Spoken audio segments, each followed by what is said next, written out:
یہ بھی بات تقریباً مانی اور یہ مانی جانی چاہیے ویسے بھی اچھی اور اس کے ساتھ انہوں نے کہا ہے کہ جون تک آپ 13 ارب ڈالر تک اپنے جو ریزروز ہیں فوریکس ریزروز ان کو لے کے جائیں.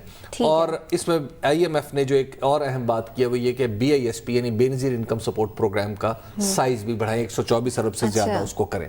تو میرا خیال یہ ہے کہ یہ وہ ساری چیزیں ہیں جو ہمارے لیے اچھی ہیں اور بہتر ہیں. ٹھیک ہے. بہرحال سعد آپ پر آنے سے پہلے ماہر معاشیات محمد سہیل ہمارے ساتھ موجود ہیں.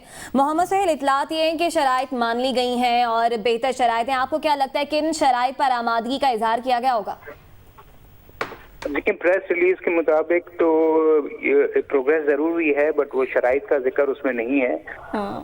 ہو سکتا ہے کہ دو مجھے لگتا ہے کہ اس کے آؤٹ کم ہوں گے. یا تو ہو سکتا ہے کہ کچھ شرائط یا جس کو ہم ٹیکنیکل ورڈ میں پرائر ایکشن کہتے ہیں وہ مان لی گئی ہوں اور ان کا اگلے کچھ دنوں میں یا کچھ ہفتوں میں اعلان کیا جائے، جس میں ہو سکتا ہے ٹیکس اصلاحات ہیں، جس میں ہو سکتا ہے ڈی ویلیویشن ہے، جس میں ہو سکتا ہے سبسڈیز کا ختم کرنا ہے. یا دوسرا ان دو پریس ریلیز جو ایک آئی ایم ایف نے اور ایک منسٹری آف فائنانس نے کی ہے، اس سے یہ بات اخذ ہو سکتی ہے کہ شاید مذاکرات کے جو آخری مراحل وہ ابھی مزید ہوں. تو ہم قریب ضرور آ چکے ہیں مگر اب فائنلائزیشن کے لیے مجھے لگتا ہے کہ کچھ دن یا کچھ ہفتے مزید انتظار کرنا پڑے گا. سہیل، ہمیں جب یہ معاہدہ ہو جائے گا تو انٹرنیشنل مارکیٹ میں ہمیں کوئی فائدہ ہوگا؟ ہمارے جو ایک بات ہو رہی تھی ہماری جو اقتصادی پالیسی کے حوالے سے کہ حکومت کی کچھ سمجھ نہیں آ رہی، پھر وہ سوالات ختم ہو جائیں گے؟ نہیں، بہت فائدہ ہوگا. یہ کچھ تو کہنا آئی تھنک غلط ورڈ ہے، بہت زیادہ فائدہ ہوگا کیونکہ پاکستان کو ایک سسٹینیبل فنڈنگ ملے گی.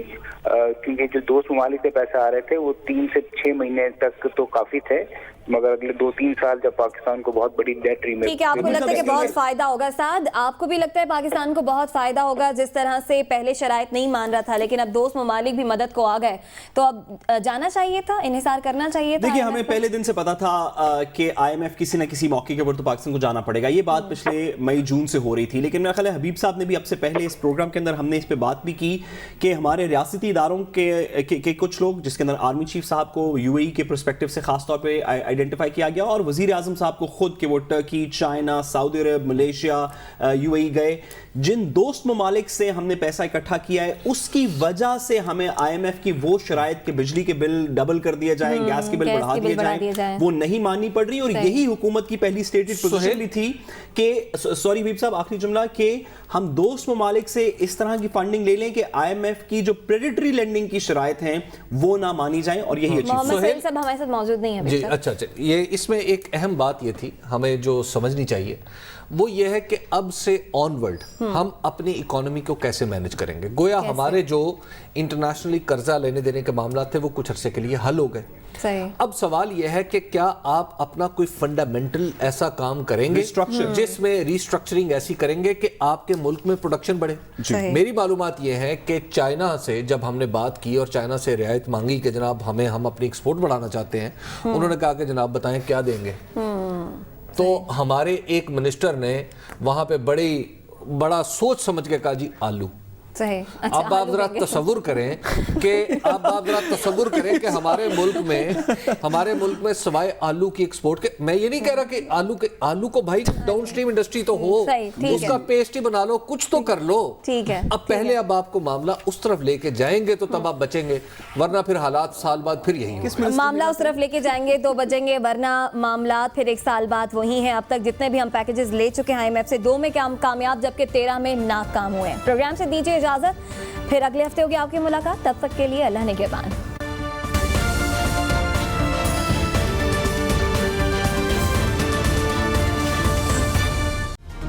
Hi, it's Sayyeda Shanaz here. Thank you for watching Dunya News. For more videos and updates, don't forget to click the subscribe button. Keep watching Dunya News.